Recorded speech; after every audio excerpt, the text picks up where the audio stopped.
Welcome to Berkeley Editions. So pleased you could be with us this morning. This is our new studio in Woolloomooloo, Sydney, Australia. And I would like to thank Virginia Mitchell for joining us today. We have been involved in lots of projects together and she's an absolute star. Virginia is a curator and museum manager.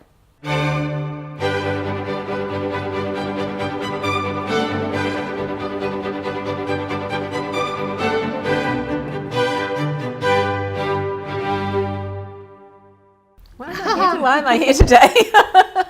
Virginia, you're here because, for which I'm very grateful, to talk about art, talk about the things you do in art, which are many, so we might be here for a week, and to just talk about the importance of art on people's lives. That's easy, actually. Yeah, so I was thinking, thank you for having me along today because it's just it's a lovely experience. Art. I mean, I think art's really the core of everything. I can't remember not being involved in art. I can remember drawing as a child and desperately just wanting that big 72 set of Derwent coloured pencils because I had to have all of those colours. And art was just something that I did all the way through school. It was what made all the other subjects interesting because you got to do projects and you could draw all the pictures and everything all around them. And I did art at school and I had fabulous teachers and I loved the history of art. I loved the way that what art and artists do is really comment on society at any given point. They do. And it's a very it's a particular view, it's a personal view, and yet it also they seem to have the ability to capture the tone or the sensibility of a whole period. Very often when they don't even realise, that they're doing that because they're immersed in it, so they're absorbing all those influences. And they record our history. They do. And so at uni, studying literature or history and things in parallel, what I found, and music and things, what I found fascinating was the way that art was another kind of document that just gave you a bigger picture into society and what was really really happening, kind of like illustrates Jane Austen or the life of Mozart or something. And the mystery for me, though, was when I was at uni and studying fine arts and doing these other things, nobody seemed to have a clue of what I should really be doing. So I kept waiting for my parents to tell me what I was really meant to be doing. In the meantime, I just kept studying art. And I felt at one time a bit like a fraud, that I'm sort of like, how come I'm just getting away with doing this stuff that I really love? And I've been really then fortunate in being able to go through my work career just doing the things that I love. Really well.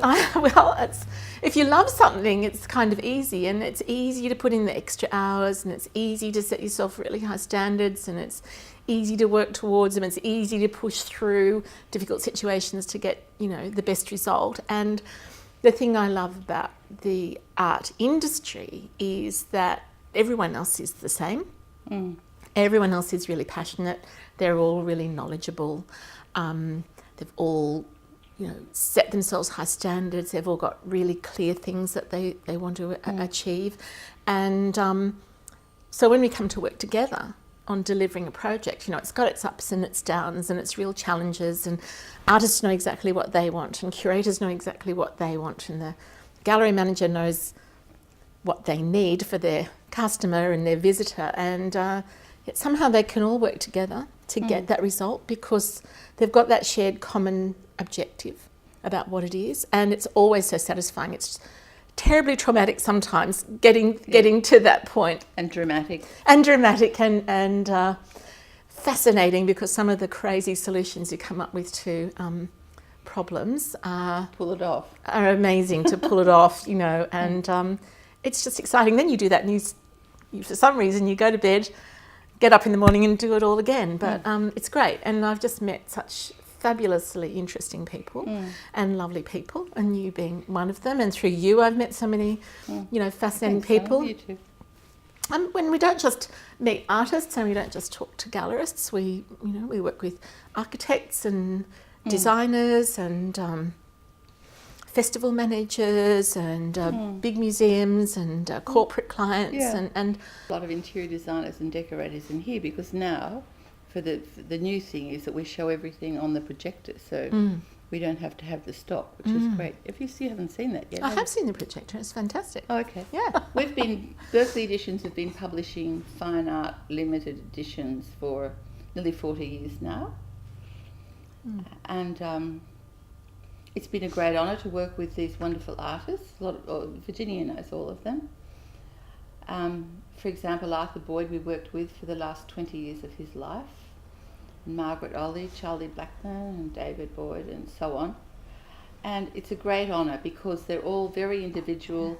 They all have more than one interest. They can talk about other things like music or things other than painting or pictures or sculpture or things just involved in the arts. They have other interests. Well, music is the arts. That's true. But they have so many other interests because they're investigating all of that to express in art. So just because they make art, it's not what they talk about and do all the time. They're just such amazingly interesting and clever people. And instead of writing a book or making a movie or starting a business, they make art to... And they put their heart on the wall. Yeah. It's to be judged by a crowd. For an artist to do a show, they've painted that with their heart, and they're there to be judged. They're so nervous. They're judged on an opening night for a show. So they're very brave. I think they're very brave. So we've been working with artists who you know for a long time, and our clients we love as well. We offer the best service that anyone can get, and the artists can meet the clients. It's not a problem. We have people in here for lunch or whatever, and clients can meet the artists. They'll see all the images on the screen, which means they can just sit and watch and go tick, tick, tick. So it's good. It's good. No, you run a really great business. And I've been one of your clients. And I've bought from you. Yes. For university collections. And thank you. That was we a great... love you too. No, but that was a great process and a great opportunity. It gave me the opportunity to buy a really rare suite of Arthur Boyd prints for the university that I was collecting for at the time. And they didn't actually have any Arthur Boyd pictures in their collection, even though that was probably a collecting artist they should have had in their collection, given their location and the status of the artist, certainly. Just a very poor bit of oversight on their part. And certainly by this stage, 2016 or whatever, they couldn't have afforded to buy an Arthur Boyd. Or, frankly, yes, they could have, but it would have been the year's collecting budget to go on one work. And, it represented a great risk, really. It would have been a work that was still actually portable in size. And there are a lot of issues around security that collection managers have to think about. When I spoke to Robin about the suite that she had, it was a really unique suite that represented each sort of main area of Arthur's oeuvre, and it was made to commemorate his 70th birthday, so it was very specifically tied to a point in the artist's life. And they were an exquisite set of holograph prints, which were extremely beautiful. And we were able to purchase that set for a great deal less than one painting. It meant that we could distribute those works throughout the university, and a great many students and staff and visitors could then have the experience of seeing Arthur's work and enjoying them. None of them were a huge enough asset, though, to be a security risk, given that universities are very open and porous places, the campuses, and you can have $100,000 artworks and more just hanging on a wall in a corridor. For the most part, nobody ever thinks of picking them up and walking away, but occasionally it does happen, and at this particular university it had happened back in the 80s, and they infamously got their place in the files of Interpol looking for the artwork of an extremely famous Australian artist, so they never wanted to be there again. So thinking about this was quite paramount in what we collected. But that was a great process. You know, we were able to buy original works by an incredibly important Australian artist that we would never be able to afford in any other way. And I think that's the beauty of the multiple of works on paper. They're easily portable. They're less expensive than you know, a painting or a one-off work. With the multiple, though, in the edition, you do have some challenges in terms of maintaining works on paper, because they're a little bit more delicate in some ways. But, you know, good collection managers and curators and householders look after their prints beautifully. They usually are never hung in direct sunlight or exposed to steam and water. But that's true for other artworks as well. Yes. You don't want to expose things in that way. Well, most institutions or important collections include editions. All of them will. Well, they do, because we want to collect everything. So we want to collect broadly sculpture and works on paper and the whole suite of works on paper.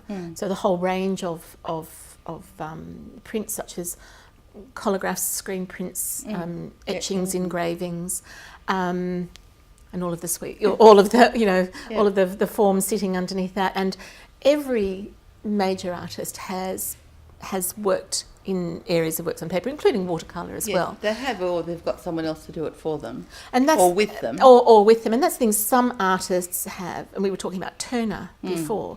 So J.M.W. Turner, who's best known as a painter, an oil painter and a fantastic watercolourist, actually started out as an etcher and engraver, actually drawing and engraving scenes of the British countryside, particularly of ruined castles and things like that, for his uncle in London, who would then get these printed up and sell them to tourists. So Turner at 13 was actually making a quid, as you had to at 13 in those days, making art as an engraver. So, you know, the core skill required there is excellent drawing skills, but then also all those particular techniques of printmaking. And I think that's things that people don't understand about works on paper is, you know, when I was working in a studio in London and right next door to the printmaker studio, and I just couldn't believe, I didn't know a lot about printmaking at the time, and just watching them, I've gone, oh my goodness, I just do this once, and these people go through this so many stages of you know, drawing on the plate and then applying their waxes and things like that, and putting it in the acid and lifting it out, and applying the aqua tint and putting it in the acid and lifting it out, and 13 kind of stages later they print one thing. And what really struck me though was the particular way of thinking. You had to be able to like think backwards. So they had to have this vision of what it was that they were going to produce and start working backwards from that, understanding what were going to be the first lines they put in, what were going to be the darkest tones, and working it. And I've had just huge admiration for all printmakers. Well, the two well, they're up here somewhere. The last two editions of etchings we did with Gary Shed took us 12 months. They're so beautiful. Well, I think that we were the first company in Australia to introduce size large colour multiples, because they were usually quite small and academic. And I thought people in Australia really love colour and size large, and we've got big walls, unlike some other countries. So that's how we got going as well, with Arthur Boyd. What a great name to be able to drop, Arthur Boyd, as you do. We wrote to my former business partner and I, she wrote to 10 artists and said, this is what we'd like to do. We would like to start a business in multiples. and we wrote to 10, the 10 top at the time. The only one who replied to us was Arthur Boyd, who said, well, love, if you're game to give it a go, so will I. We worked with him for years. Do you think such a gentleman, a very gentleman? Gentle man. Do you think that's because his family was, so engaged in almost every form of the arts, from music to... But he was a printmaker himself as well. When he started. When he first started, he was a very good printmaker. The first ones we did with him were lithographs printed in London. And he was very happy with them. Such a nice man. They're beautiful. They're beautiful. Never criticised another artist. Didn't he? No. Oh, that's rare. Yes, it is. He didn't. He'd rather encourage them. No, he was a very gentle man. And that's interesting because he worked out all of the... You look at some of his artworks and they seem quite tortured and quite angry and he did sometimes those quite at night and violent. did the commercial stuff in the day. But he let all of that out. It was like therapy for him. So that's the way he channeled all those deep emotions into his art. And I think the reason why he's so important as an artist is not just that he portrayed the Australian landscape, but because he was brave enough to explore those feelings in himself, things that most people aren't brave enough to explore. And I think that's why people resonate with him, even when sometimes the images are really challenging and not pretty, not beautiful, but they've got that real... There's this power. Yeah, dynamism and energy and beauty about them because it's that. It's they're really honest. Wasn't that nice? We agree on We agree on everything. We agree on everything. So who else? Who are your more recent artists? Like, we've got the lovely Lawal over here. Well, Lawal, poor darling, he passed away a little while, some years ago. We have some really nice work. It's G Clay by Gary Shedd's daughter. And we still have some of everyone, including Charles Blackman. We have some fabulous portfolios that are complete. Sets with the same number by Gary Shedd and Charles Blackman and Arthur Boyd, which are really for banks or museum collections. Because you'll never get those works again. No, never. No.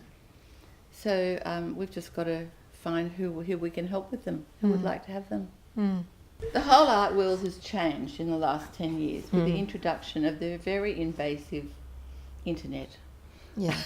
Where everything's available for free all the time. Everything is copied. Everything is... But that's how it is. So we have to work with that. We can talk about Margaret Olley and her importance. It took me a long time to get used to the idea that Margaret just painted what was in front of her. And when you understand, when you finally understand where she lived, that incredibly dense physical environment completely stuffed with fabulous furniture and vases and carpets and textiles and flowers and fruit and everything that you could imagine. And as it evolved over the years. But understanding that Margaret painted her, she just painted her life.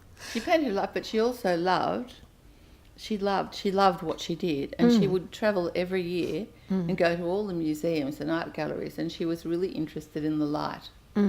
She loved the light, and she'd look at the light, she'd paint the light in her paintings. She's kind of like a natural impressionist, a bit like someone like Grace Cossington Smith, or that era. They were really well schooled academically in what they did. I think the thing is, Margaret was actually ahead of her time in the sense that she was a classical painter, but she thought like a modernist. And that's when you look at the relationships of the people that she knew, the other artists that she knew and respected her so much, they got where she was coming from. She was a great deal more complex, I think, than your initial encounter with her paintings might suggest.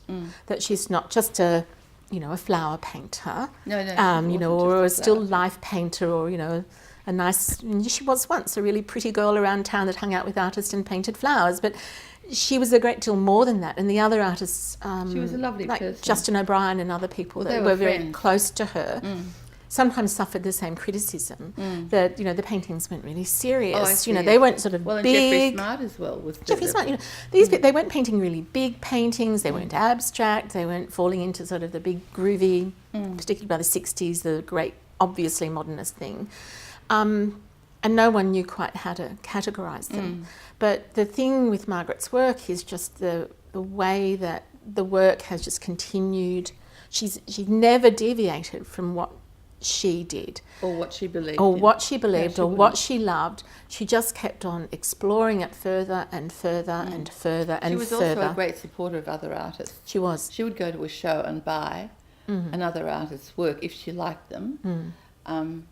If no one else had bought anything, just so something had sold. No, she was very generous. She is also, I mean, and if you look at this, because we can look at this, We can look at that. is a really, really great colourist. And that's the thing that you know, holds everything together. Her colour is fantastic. When you go back to the really early works, the interior of her house, you know, there's beautiful work in the University of Canberra collection, actually. 2 works, really early works, which literally are paintings of the kitchen door in the Paddington House. And they're very, very early and incredibly important and incredibly simple. And she hadn't collected as much stuff in there at that time. But seeing those really early works and then seeing the way the works continued, you just realise what an incredible dedication and commitment she had to what she was doing. And that takes incredible character and determination She was and also courage. very generous as well. She was generous with everyone, with the art gallery, with us. She was a great supporter of. But also with time, the number of artists and people that talk about the time that Margaret had for them and the sort of the time she spent with them, Yes, obviously. I mean, she must have given great counsel, or she was just a really good listener, or knew how to... She wouldn't bother with people who... who didn't amuse her. No. No. So she offered so much to people, I think, but she also, I think that's what comes through in her art. I think it is really generous, and I think it's very beautiful, and I think the colour is wonderful. To use for her work, actually. Well, it's all about abundance and life and she was with things a friend, that are real. She was with a friend of mine in London when they were going to visit the Queen or something, and one they got to the hotel, and one went shopping for some clothes or something, and she said, "Oh well, I'll go shopping," and they came back and, "What did you buy, dear?" "Oh, I bought this beautiful thing." "What did you buy, Margaret?" "I bought a little Cézanne for the Art Gallery of New South Wales." As you do, just buy As you do. Cézanne. Or, you know, I think it was a Cézanne this big, but for the Art Gallery of New South Wales. So that was her interest and her love, always. It always is. But what I love about this particular work is it captures all of those things, that wonderful use of colour and the wonderful light and the vibrance. The lemon. The lemon. And interestingly, you know, this brown, because it was part of the lounge room, part of the house as well. It always props up. Yeah, there's the same props pop up again and again and again.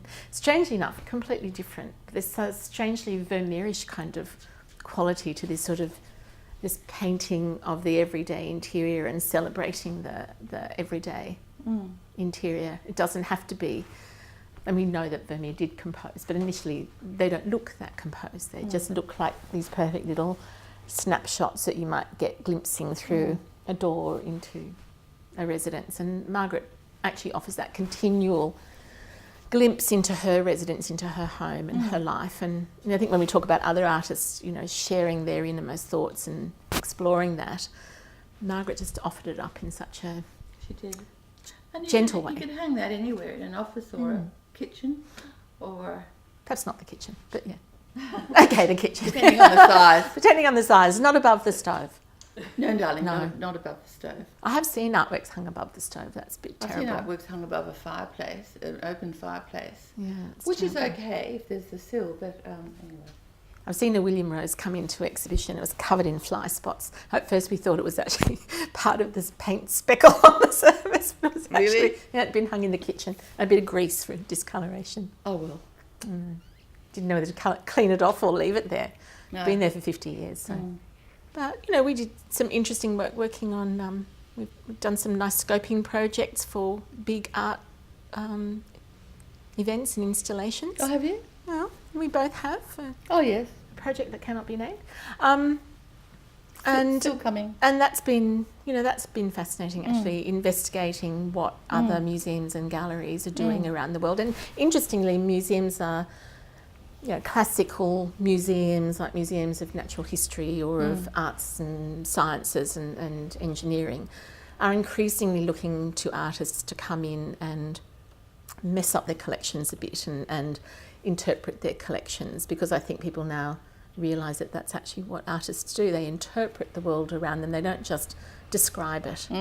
They don't just copy it. It's not just a picture of a That's tree. very good. It's an interpretation. It's an interpretation. It's what does it mean? So when you look at say a landscape, it's not it's not just the artist is congratulating themselves on being able to copy a tree exactly.